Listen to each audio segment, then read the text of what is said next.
totalmente opuesta a la que lamentablemente y terriblemente se está viviendo por estos días. Bueno, un gran abrazo a Argentina, gracias por esta entrevista. Sé que la están pasando muy duro, ¿no? En estos momentos Argentina es el país con la más alta inflación del mundo, mayor que la de Venezuela, que está bloqueada. En todo caso, bueno, toda mi solidaridad también con Argentina. Y mira, están cosechando lo que sembraron todos estos años de odio, de destrucción, de desinstitucionalización del Estado por cuestiones políticas. Por ejemplo, del 2017, cuando nos traiciona Moreno, empiezan a desmantelar toda la institucionalidad que hicimos, que era maravillosa. Yo no he visto destrucción tan rápida y profunda de un país en época de paz, sin sanciones, sin bloqueo. Yo dejé al país como el segundo más seguro de América Latina, el segundo más seguro de América Latina. 5.8 homicidios por cada 100.000 habitantes, más seguro que Argentina, que tiene mucho más ingresos per cápita que nosotros.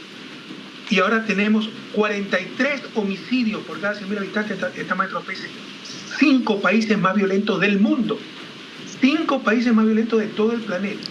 Esto significaba 900 muertes violentas por año, intencionales, en el 2017. Ahora tenemos cerca de 8.000. Ese es el brutal cambio, destrucción de mi patria. ¿Por qué? Porque cuando nos traiciona Moreno, para decir que era un Estado obeso, los liberaloides de siempre, destrozan todo. Ministerio Coordinador de Seguridad, que coordinaba hasta con Colombia y Perú, porque de Perú vienen las armas, de Colombia viene la cocaína. Teníamos las comisiones binacionales de frontera, el crimen transnacional se combate con coordinación internacional.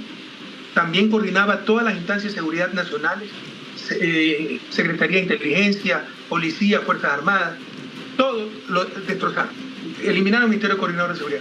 Eliminaron el Ministerio de Justicia, que estaba también coordinado por el Ministerio Coordinador de Seguridad, encargado de las cárceles. Nuestras cárceles eran modelo para la región, teníamos hasta universidades en cárceles. Era un verdadero sistema de rehabilitación social. Eliminaron el Ministerio de Justicia, hicieron una secretaría tomada por las propias mafias, una corrupción total, y ahora el crimen organizado se dirige desde las cárceles. Les dieron, por temor, un pabellón a cada grupo. Increíble. De Guayaquil. Y de ahí manejan todo el crimen. Eliminaron el Ministerio del Interior, encargado exclusivamente de la policía y la seguridad ciudadana. Leen informes del mismo. Teníamos hasta tablero de control para ver los ascensos. ¿Usted cuánto redujo la criminalidad en el territorio asignado? Si un capitán, teniente tenía un territorio más pequeño, ¿no? La policía mejor pagada de toda América Latina. También hay un informe de vida al respecto. Se convirtió en ejemplo con una alta confianza ciudadana. Ahora está destrozada, corrupta, mendiga. Tiene que pedir hasta caridad para la gasolina cuando tienen patrulleros o motos. Luego, en el 2018, todo para eliminar políticamente a Correa y al correísmo, hicieron una consulta mañosa que fue un verdadero golpe de Estado. Se tomaron todas las instituciones, 3 poderes los 5 que tiene el Estado ecuatoriano. Tenemos el Ejecutivo, el Legislativo, se tomaron el Judicial, defenestraron 70% de la Corte Nacional, luego pusieron a dedo los peores, persiguen. Destituyeron a la Corte Constitucional, que no se puede destituir, declararon 6 meses de vacancia constitucional, golpe de Estado.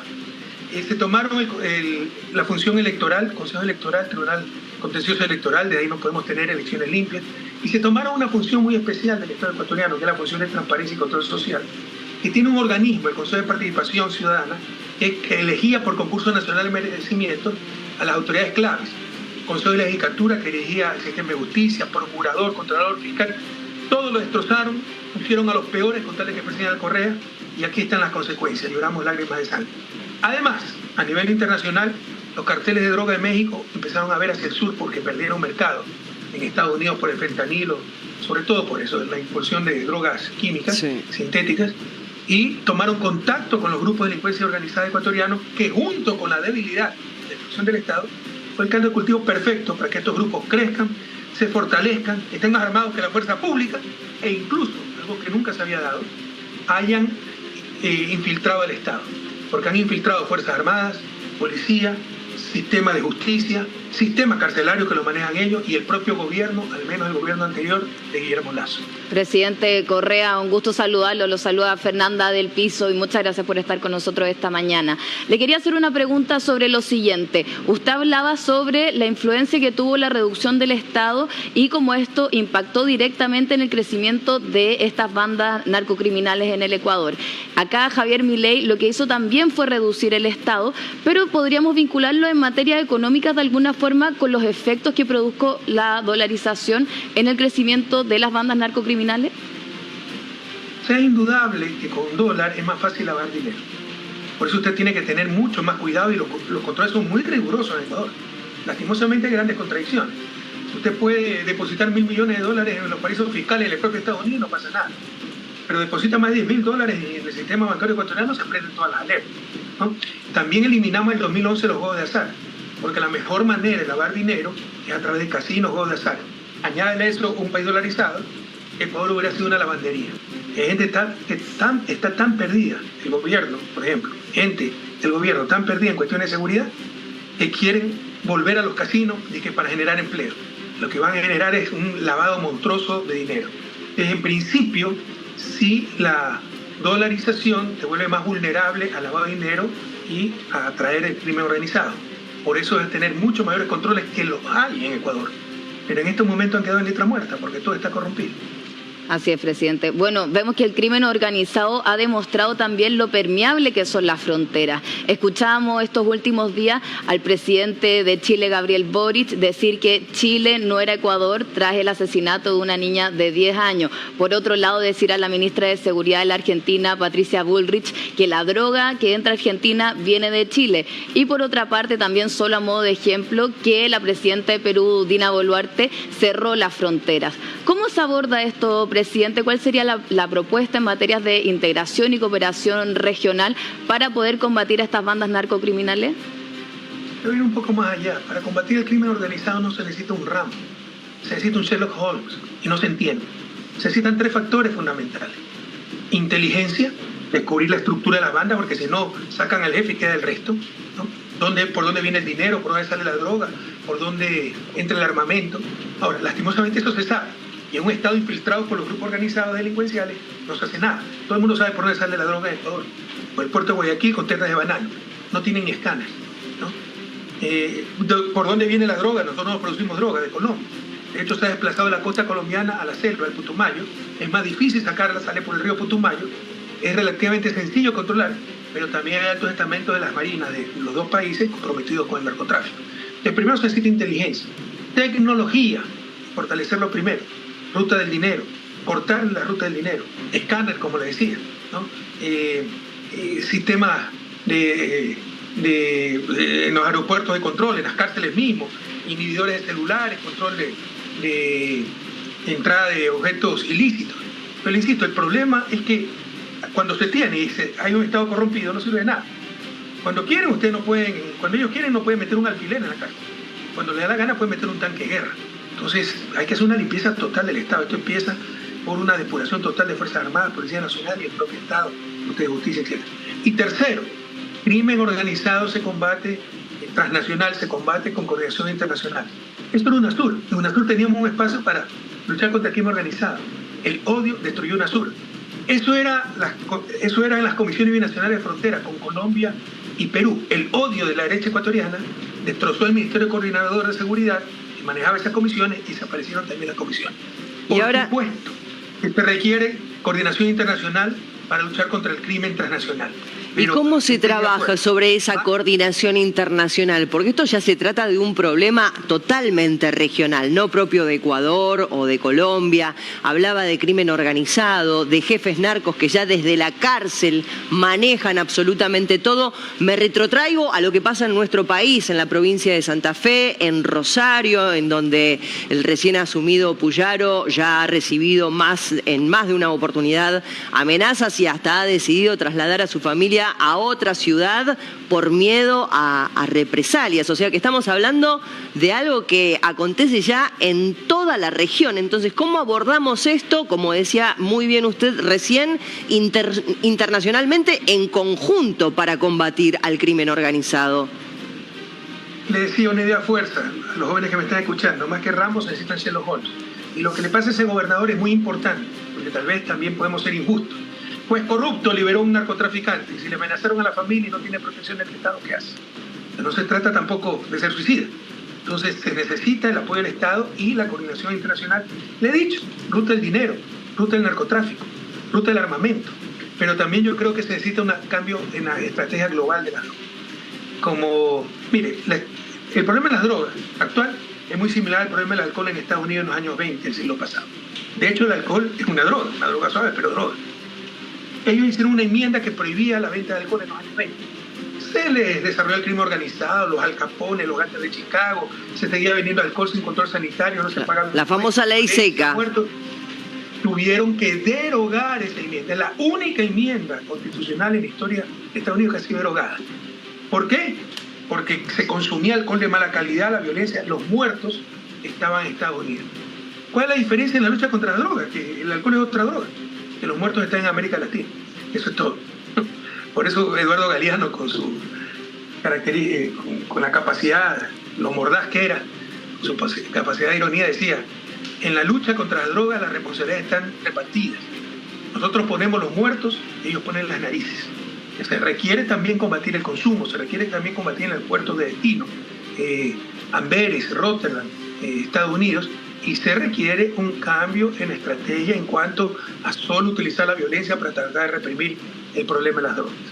Presidente, y en esa dirección, ¿cómo ve el rol de Javier Milei en la materia de una posible o eventual cooperación internacional? Él ha sido bastante duro, ya se salió de los BRICS, ha cerrado bastantes vínculos diplomáticos con Cuba, Nicaragua, Venezuela, no tiene una buena relación hoy en día con el presidente Lula da Silva. ¿Cuál es la imagen que puede proyectar usted sobre el posible rol que tendría Javier Milei ante estos conflictos? Bueno, decirle libertario va a proponer legalizar las drogas, pues si legaliza hasta la venta de riñones, de brazos, de niños. Como anarcocapitalista que es, ¿no? Murray Rothbard, su ídolo, entonces ese proponía vender hasta los niños. Entonces, los papás eran dueños de los niños. Entonces, supongo que debe querer que se legalice las drogas. Yo creo en una legalización parcial de las drogas y controlada y gradual, ¿no? Entonces, no sé, pues no le he escuchado esa parte a Milei, pero realmente tampoco me interesa mucho, porque sé cómo piensa, pues realmente de economía no sabe. Después que estudió economía le enseñaron ideología, creyó que era economía y dice cualquier cosa, ¿no? Presidente, hablando de algo que usted también ha acusado de que han sido errados en sus comentarios, revisábamos nosotros algunos medios internacionales que lo han entrevistado y también algunas réplicas que ha hecho usted sobre algunas entrevistas en la última semana, donde se le culpa a usted de sus 10 años de mandato sobre esta crisis, pero se está tratando de instalar un manto de duda, ¿no?, respecto de los últimos 3 gobiernos. ¿Por qué cree usted, presidente, que se está haciendo esto? Se está omitiendo no solamente en los medios del Ecuador, sino que en algunos medios de Latinoamérica, tratando de sembrar esta quizá falsa verdad, como usted ha planteado, respecto de lo que fue su gestión como presidente? Es una estrategia continental. En Europa se le mueren de risa. Yo desde el país como el segundo más seguro, y que digan que es culpa mía porque es todo preparado para que explote después de 7 años la cosa, o sea, son un idiota para creer eso. Ya estamos acostumbrados a cualquier cosa en América Latina y es una narrativa monolítica de los medios de derecha con los politiqueros de Ecuador, porque cuando ya no pueden salvar a su gobierno, ya es inevitable reconocer que Lasso y Moreno fueron un desastre con el neoliberalismo, el debilitamiento del Estado. ¿Cuál es la estrategia? Bueno, únanse con Correa. Pero son los 3 últimos gobiernos. Es una barbaridad que no resiste el menor análisis. Mire, aquí está, como siempre me hace la pregunta, aquí tengo el gráfico a la mano. Aquí tengo la evolución de los homicidios violentos en Ecuador por cada 100.000 habitantes. Y dicen cualquier tontería, que es porque saqué la base Manta. La base Manta entró en este periodo, en 1999, salió, déjame ver bien para acordarme, aquí está la base Manta, salió aquí en el 2009, cuando finalizó el convenio y no lo renové, y como verán, si algo sucedió es que los crímenes subieron, no que bajaron. Sale la base Manta y solo mejoramos el trabajo de seguridad, cesa mi gobierno, empiezan a destrozar todo, se disparan. Pero es demasiado claro, o sea, ya es negar lo evidente, creer lo imposible. ¿Qué nivel de estupidez hemos llegado en América Latina? Y hay gente que cree esto por el odio. Seguimos creyendo estas tonterías, ¿no? Y seguiremos llorando lágrimas de sangre, así no se resuelven los problemas. Entonces, que porque saqué la base de Manta en el 2009, en 2014 años después, somos el país más violento de América Latina. ¿Quién puede creer esa tontería? ¿Quién puede creer? Yo hice un proceso de pacificación muy, muy exitoso en el 2009 también entre pandillas urbanas juveniles, chicos de 16, 18 años, que se van de golpes entre ellos, sobre todo los Latin Kings contra los nietos, y habían 3 o 4 grupos menores. Muy exitoso. Lea informes del BID, pacificación de las pandillas. Ejemplo para el mundo. Lea el informe de Inside Crime. Es un artículo de agosto del 2022. Yo lo compruebo. Que a su vez se fundamenta en un estudio que hizo City University de Nueva York. Oye, ese informe de 2 académicos, no se imagina, nos ponen ya poco menos en los altares. En Estados Unidos, se podía lograr algo como lo que nosotros logramos. O sea, se deshacen en elogio de lo chistoso que fue el proceso de pacificación. Pero como 14 años después, disidentes, los Latin Kings continuaron con el nombre y se convirtió en grupos mafiosos, la culpa del proceso de pacificación. Si no había proceso de pacificación, no se iba a volver mafiosos. No cuentan todo lo que desmovilizamos. Los ñetas ya no existen, por ejemplo. Sino que una disidencia Latin King se volvió mafiosa de la culpa del proceso de pacificación. Y así insultan nuestra inteligencia día a día. Y la gente repite, y periodistas deshonestos repiten esas tonterías porque son parte de este esquema mediático de la derecha. Para no hundirse solito, porque es inevitable reconocer la culpa de la responsabilidad de los gobiernos a los que representan, ¿no? Mire, esto es tan tonto, echarle la culpa al proceso de pacificación de pandillas urbanas juveniles. Ahora dice que he hecho pacto con los carteles de la mafia, de pandillas juveniles a carteles de la mafia. ¿Se da cuenta de la mala fe? Es como decir que porque hubo una parte de la FARC que no se acogieron los tratados de paz y se unieron a los narcotráficos, la culpa es del proceso de pacificación. Es estúpido, pero con eso nos bombardean día a día. Otro cuento, ¿no? Nosotros en 2007, 2008 declaramos ciudadanía universal para empezar de cero a poner visa, no como todo el mundo tiene visa y vamos a ver cómo la más sacamos. O sea, invertimos el proceso. Y se fueron poniendo visa cuando vimos nacionalidades abusaban. Entonces, por ejemplo, con todo respeto, ¿no? En mi época, pues, había gran cantidad de delitos de colombianos. La culpa de los colombianos no necesitan visa de entrar a Ecuador. Pero así es la estupidez. Ahora, como se llama mafia albanesa, la culpa de Correa porque entrar a los albaneses. ¿Cuántos albaneses hay en el país? ¿Ustedes saben cuántos? Nadie habla con datos. 2.000, 20.000, 200.000. Hay 160. Entre viejos, mujeres, niños, es decir, 40 familias. Si ellos fueran culpables de la mafia, ya debieron haberla descubierto hace tiempo. Y no lo hacen porque ha infiltrado el Estado. Pero no por la ciudadanía universal, que se controló enseguida las nacionalidades que abusaban. Entonces, se dice cualquier tontería, pero créanme que en estos tiempos América Latina ha perdido hasta la razón. Creo que nos han dado escopolamina a todos, porque cualquier tontería repetida 1000 veces empieza a creerse y no resiste el menor análisis. Bueno, presidente, y ahí los datos no mienten, como usted mostraba hace unos minutos.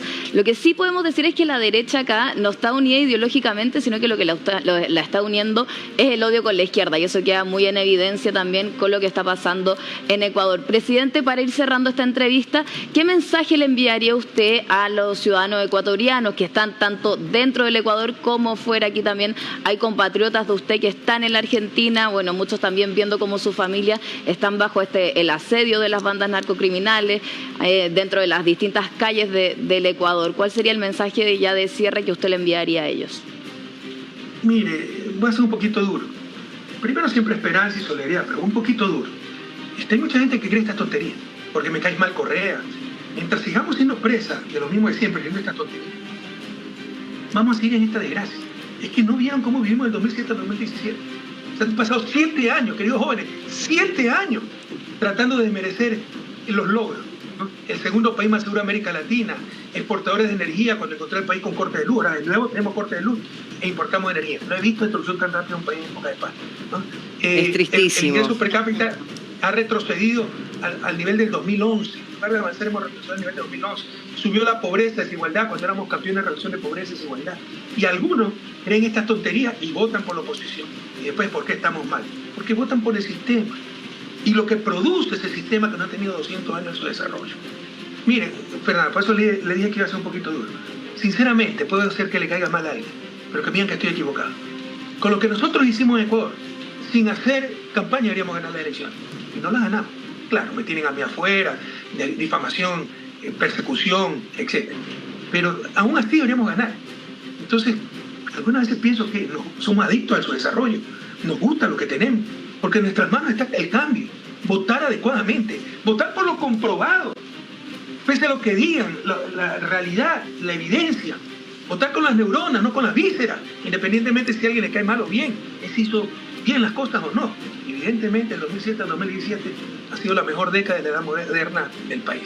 Entonces, compañeros, sí, aguantar, a no perder la esperanza, a toda mi solidaridad, pero la solución está en gran parte en sus manos. A no volverse a dejar engañar y a votar por ese proyecto político que tanto beneficio, indudablemente, dio a todas y a todos. Gracias, presidente. Expresidente, me gustaría por último preguntarle a propósito de la solidarización que tuvo usted con el actual presidente Daniel Noboa a propósito del comando, ¿no? Del operativo que se tuvo que ejecutar para ir contra ese golpe comando, ¿no? Que se dio hace unos días en un estudio de televisión, en distintas universidades y también en cárceles. Si tuviera que enviarle un mensaje al presidente, ¿cuál sería en este momento? Ratificar el apoyo en todo lo que sea de beneficio para el pueblo ecuatoriano, pero tampoco vamos a permitir que nos metan gatos por liebre. Por ejemplo, ahora para financiar la guerra interna que tenemos, quiere elevar de 12 al 15% el IVA. Cuando se redujeron 2% el impuesto a la salida de divisas, que es lo que acaba de hacer Milei, para evitar que sacan capitales, pero en una economía dolarizada no es más fácil especular. ¿Quiénes sacan plata de un país? ¿Quiénes mandan a paraísos fiscales? Los ricos. Entonces se van impuestos a los ricos y le quieren clavar más impuestos a toda la población. Que tampoco vamos a permitir esto. Pero Mariela, aquí una información adicional. Ustedes pueden revisar, jóvenes de Latinoamérica, jóvenes ecuatorianos, ustedes pueden revisar, genealogía, cómo se pasaron diciendo 6 años, 7 años, no les importaban los muertos, la sangre, la violencia, que no podían salir las Fuerzas Armadas a las calles, entrar a las cárceles, porque lo prohibían las leyes de Correa. La Constitución de Correa garantista que protegía a los delincuentes. Y resulta que siempre se ha podido. No lo querían hacer porque el crimen organizado había infiltrado al Estado. Pero así nos mintieron. En esto tan grave, como permitir que haya muertos, violencia, que crezca el crimen organizado, para echarle la culpa a Correa de que no podía salir la Fuerza Armada a las calles. Miren cómo ahora está saliendo. Claro. No ha habido cambio de constitución, de leyes, y se lo puede hacer, ¿no? En esto mintieron, pero han mentido en muchas más cosas. Entonces, por favor, ya no puede. O sea, ya no es maldad de ellos cuando le creemos. Ya es ingenuidad extrema nuestra. Muchas gracias, presidente. Expresidente de Ecuador, Rafael Correa, muchísimas gracias por este contacto con Extra TV. Que tenga usted un buen día. Un inmenso abrazo a Argentina, Mariela, y por supuesto también a nuestro querido Chile, Fernando. Así será.